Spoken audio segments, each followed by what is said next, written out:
ఈ కూటమి ప్రభుత్వంలో మద్యం ఏరులై పారుతుందని ఎక్కడ చూసినా బంగ్యాకు ఇసుపెటాకులు విపరీతంగా అన్ని అక్రమంగా ఈ మత్తుకు సంబంధించిన లిక్కర్ నాసిరకం బ్రాండ్లు ఇవన్నీ రకరకాలుగా జరుగుతుంది. విచ్చలవిడిగా అమ్ముతున్నారు. కేంద్ర ప్రభుత్వం కూటమి ప్రభుత్వంలోని ఎమ్మెల్యేలే దీనికి తెరదీసినారని చెప్పి మాట్లాడడం జరిగింది. నేను చెప్తున్నాను, ఈరోజు కూటమి ప్రభుత్వంలో ఏ ఒక్క ఎమ్మెల్యేమైనా లిక్కర్ మీదకి సంబంధించి కేసులు పెట్టినారా? మీ ప్రభుత్వంలో ఎంతమంది కేసుల్లో ఉన్నారు, ఎంతమంది జైళ్ళలో ఉన్నారు, ఎన్ని రోజులు జైళ్ళలో ఉన్నారు, ఎన్ని నెలలు జైల్లో ఉన్నారు? కూటమి ప్రభుత్వంలో ఎవరైనా ఉన్నారు జైల్లో మద్యానికి సంబంధించి ఎవరైనా? ఇప్పుడు ఒక 30-40 మంది మీ జగన్మోహన్ రెడ్డి గవర్నమెంట్లో ప్రముఖ నాయకులందరూ కేసుల్లో ఉన్నారు. చెవిరెడ్డి భాస్కర్ రెడ్డి కానీ, లేదా ఈ ధనుంజయ రెడ్డి కానీ ఇంకా కేసుల్లో ఉన్నారు. ఇంకా ఒక 15 మంది 12 మందికి బెయిల్ రాలే. మిథున్ రెడ్డి కానీ వీళ్ళందరూ అక్రమ మద్యం రవాణాలో వీళ్ళందరూ వందల కోట్ల రూపాయలు సంపాదించినారనే దాని మీద విచారణలో వీళ్ళందరూ విచారణ ఎదుర్కొంటున్నారు. జైళ్ళల్లో కూడా ఉన్నారు. ఇంతవరకు జైల్లోనే బెయిల్ రాని సంఘటనలు 3 నెలల కాలం నుంచి కూడా ఉన్నాయి. మేము సొంతంగా నువ్వు డైరెక్ట్గా డిస్టిలరీ నుంచి తెచ్చి మద్యం అమ్మినావు నువ్వు పొద్దుటూరులో. ఎన్నికల్లో అదే మద్యాన్ని పంచినావు నువ్వు. అంటే డైరెక్ట్గా మరి డిస్టిలరీ నుంచి గవర్నమెంట్ పోయి గవర్నమెంట్ నుంచి షాపులకు వచ్చి షాపుల నుంచి ప్రజలకు రావాలా? అట్లా లేకుండా డైరెక్ట్గా డిస్టిలరీ నుంచి తీసుకొచ్చి అమ్ముకున్నారు కదా మీరు. నువ్వు ఈ ప్రభుత్వాన్ని గురించి మాట్లాడే అర్హత నీకు ఎంత మాత్రం లేదు. నువ్వు ఒక నయవంచకునివి. నువ్వు ప్రజల డబ్బును దోపిడీ చేసే ఒక దోపిడీ దొంగవు. ఇప్పటికీ నువ్వు మైలవరం కాలువను ఆక్రమించుకొని ఉండవు. జమ్మలమడు రోడ్లు క్రిస్టియన్ స్థలాన్ని ఆక్రమించుకొని ఉండవు. ఎన్ని అక్రమాలకు నీ దగ్గర ఇప్పుడు కేర్ ఆఫ్ అడ్రస్ నీది అక్రమాలు జరుగుతున్నాయంటే ఈ విధంగా నువ్వు దోపిడీ చేసి నీ యొక్క దోపిడీని కప్పిపుచ్చుకునేదానికి ఈరోజు కూటమి ప్రభుత్వం మీద నువ్వు చెప్తావా? మాట్లాడేదానికి నీకు అర్హత ఉంది కూటమి ప్రభుత్వంలో ఎవరి మీద ఏలెత్తి చూపేదానికి?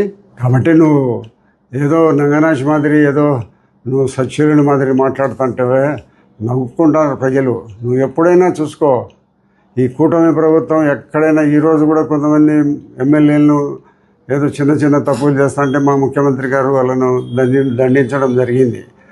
ప్రతి మీటింగ్లో హెచ్చరిస్తుంటాడు ఎక్కడ ఎలాంటి పొరపాట్లు చేయకూడదని. అరుదుగా ఒకరో ఇద్దరు చేస్తుంటే వాళ్ళకు తగిన పరిస్థితి. పుట్టార మహేష్ను ఏ కార్యక్రమాలలో పాల్గొనకూడదని చెప్పినారు. మీరు ఎప్పుడైనా అటువంటి పరిస్థితి కలగజేసినారా మీ ప్రభుత్వంలో? అవసరమైతే అని పార్టీ నుంచి వదిలించడానికి కూడా సిద్ధపడతాం. కానీ ఇటువంటి అక్రమ మార్గాల్లో లిక్కర్ కానీ లేదా రకరకాలైన బంగ్యాకులు కానీ ఎక్కడైనా నువ్వు విచ్చలవిడిగా దొరుకుతుందని నువ్వు మాట్లాడుతున్నావు. ఎక్కడ దొరుకుతుందో చెప్పు విచ్చలవిడిగా. కాబట్టి ఈ కూటమి ప్రభుత్వము ఎక్కడ అవినీతికి ఆస్కారం లేకుండా ప్రభుత్వం జరుగుతుంది, పరిపాలన జరుగుతుంది. నీ మాటలు ఉరువు నమ్మరు. పొద్దుటూరు ప్రజలకు అందరికీ తెలుసు. నువ్వు నా మీద నా కొడుకు మీద చెప్పినావు 13 కోట్ల రూపాయలు ఏదో శనిగల దాంట్లోనని. ఇప్పటి వరకు శనిగలు జరిగింది 9,000 కోట్లు 9 కోట్లు జరిగినాయి. 9 కోట్లలో 10 కోట్లు 13 కోట్లు ఎక్కడి నుంచి రైతులు శనిగల డబ్బు అంతా కూడా మాకే ఇచ్చేయడానికి సరిపోదు.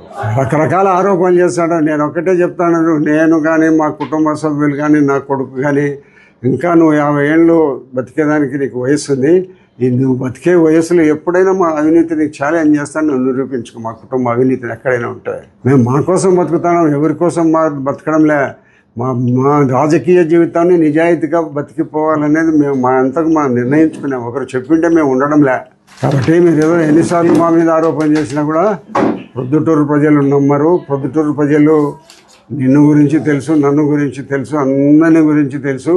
నువ్వు ఎన్నిసార్లు మొరపెట్టుకున్నా కూడా ప్రజలు వినే పరిస్థితి లేరు. గత ముఖ్యమంత్రి జగన్మోహన్ రెడ్డి పేషి మొత్తం లిక్కర్ స్కామ్లో ఉంది. వాళ్ళందరూ జైళ్ళలో ఉన్నారు. దీనికేం చెప్తావు సమాధానము? ఇప్పుడు మా ప్రభుత్వాన్ని మాట్లాడుతున్నావు, మా ప్రభుత్వాన్ని మాట్లాడడానికి అర్హత ఉందని. నీలాంటి వాళ్ళు మాట్లాడే అర్హత కూడా లేదు. అందరి గురించి పొద్దుటూరు ప్రజలు కానీ రాష్ట్ర ప్రజలు కానీ ఆలోచిస్తున్నారు. నువ్వు ఈ నన్ను గురించి పొద్దుటూరులో కాదు రాష్ట్రంలో అడుగుపో.